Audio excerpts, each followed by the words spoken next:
naučiti nova slova. Hajde, pevajte s nama!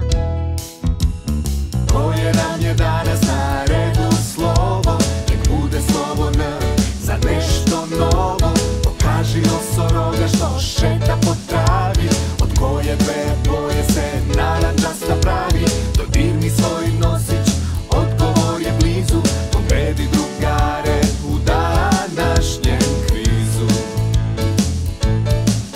Pišem mami, pišem tati, slovo po slovo nižemo mi. Jedno za baku, jedno za deku, pismo ću napisati.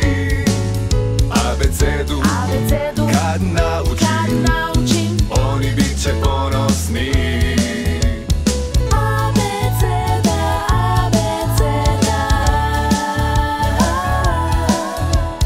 Kad slovu N dodaš ti je slovo, znaj da ćeš dobiti slovo sasvim novo. Računica tu sasvim je laka, N plus je stiženje na brzaka. Njiva, njoke i recimo njuška, o slovu Nj danas se šuška. Pišem mami, pišem tati, slovo po slovo nižemo mi. Jedno za baku, jedno za deku, pismo ću napisati.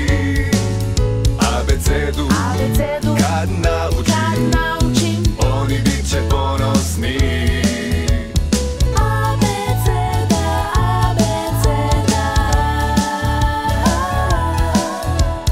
Slovo na slovo, slovo O, naučiti ga možemo veoma brzo.